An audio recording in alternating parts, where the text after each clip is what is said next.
श्री स्वामी समर्थ भक्तांच्या वाटेवर या मालिकेमध्ये तुमचं मनपूर्वक स्वागत आहे. माऊली हो, आजची कथा आहे एका अशा कुटुंबाची ज्यांच्यावर संकटाचा डोंगर कोसळला होता. घरात सतत भांडणं, पैशांची तंगी, आजारपण आणि सर्वात मोठं म्हणजे मनातून निघून गेलेला विश्वास. पण एक दिवस स्वामींनी एका साध्या संकेतातून असा इशारा दिला की त्यांच्या आयुष्याचा संपूर्ण मार्गच बदलून गेला. आजची कथा शेवटपर्यंत नक्की ऐका, कारण कदाचित स्वामी तुमच्याशी काही सांगण्याचा प्रयत्न करत असतील. महाराष्ट्रातील एका छोट्याशा गावामध्ये माधव नावाचा एक साधा माणूस राहत होता. घरात आई, पत्नी आणि एक छोटा मुलगा होता. पूर्वी सर्व काही ठीक होतं. माधवची छोटी दुकानं होती. घरात आनंद होता. पण अचानक सगळं बदलायला लागलं. दुकानात तोटा सुरू झाला.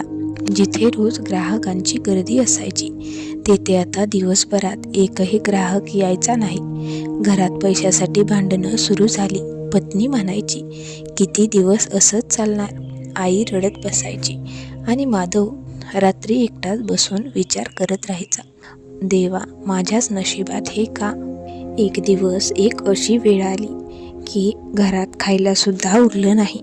मुलगा म्हणाला, बाबा, आज शाळेत सगळ्यांनी डबा आणला होता, माझ्याकडे काहीच नव्हतं. हे ऐकून माधवच्या डोळ्यात पाणी आलं.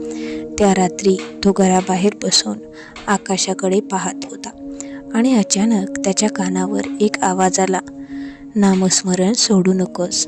माधव घाबरला. आजूबाजूला कोणीच नव्हतं. दुसऱ्या दिवशी सकाळी घरासमोर एक वृद्ध साधू उभे होते. ते शांतपणे म्हणाले, बाळ, संकट कायमची नसतात, पण श्रद्धा कायम ठेवावी लागते. माधव त्यांना घरात घेऊन गेला. साधूंनी फक्त पाणी मागितलं आणि जाताना म्हणाले, उद्या सूर्योदयापूर्वी मंदिरात जा, इतकंच. दुसऱ्या दिवशी पहाटे माधव मंदिरात गेला. मंदिर पूर्ण शांत होतं.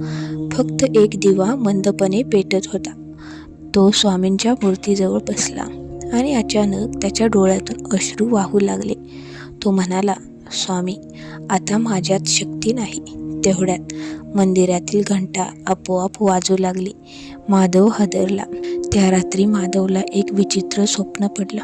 त्याने पाहिलं, एक मोठा काळा रस्ता, चारही बाजूनी अंधार आणि त्या अंधारामध्ये एक तेजस्वी प्रकाश पुढे चालत होता. तो प्रकाश म्हणजे स्वतः स्वामी समर्थ. स्वामी मागे वळून म्हणाले, ज्याचं मन स्वच्छ त्याचं भविष्य उज्ज्वल. आणि अचानक स्वप्न तुटलं.